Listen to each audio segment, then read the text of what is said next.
What's up, guys? My name is Kevin Wong. I'm a senior.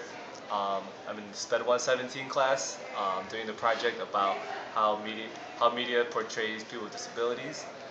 Here's my interviewee. Hi, my name is Regina Densman. I'm a senior in speech and hearing science, and I'm the resident advisor for the Beckwith program in Nugent Hall, which serves students with severe physical disabilities.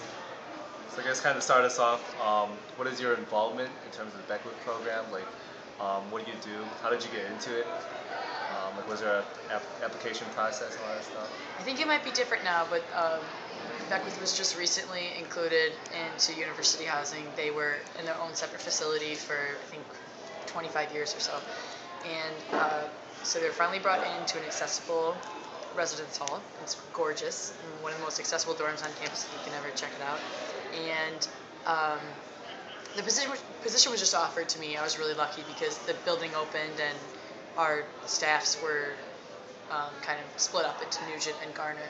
But I'm also a personal assistant on the floor, which is helping with activities of daily living. So toileting, bathing, dressing.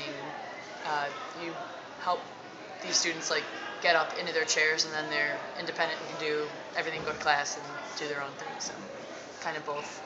I have a really cool job because I'm their RA, but I'm also, so they work for me and I work for them, sort of. Legit. um, so I guess with working the Beckwith program, how does it? Do you feel like it kind of changed your viewpoint in terms of people with disabilities? If it has, if it hasn't. Oh, of course. What was it? Yeah. You think about things that you've never thought about before. So you'll go to Craner, and you'll notice there's a big staircase right there, and you just walked up the stairs and you've never thought about it before, and you say, they've got to be able to get in here somehow. How do they get in here? And so there's all these little aspects of your life, and even if I introduce them to one of my friends, I can tell sometimes my friends are like, should I shake hands? What should I do? How do I act normal? And it's just just act normal. So you do learn a lot, and the thing I've learned the most though is that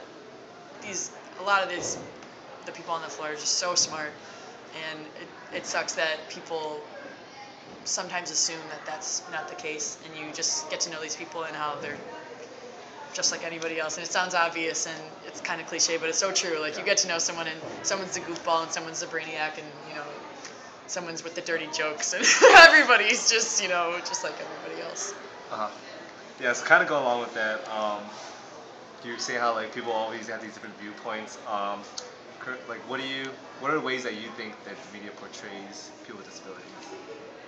The only thing I can really think of immediately is just they're not there. They're not portrayed often. My one resident who has this really rare disability called osteogenesis imperfecta, meaning kind of like brittle bone disease, if you ever heard of that. So she breaks bones easily, and she always says where was the sitcom growing up with the girl with that OI starring, and it's hard because if you don't have image of yourself, or if you do have an image that's negative, it does affect you. It does affect your self-image, and it affects other people's portrayal,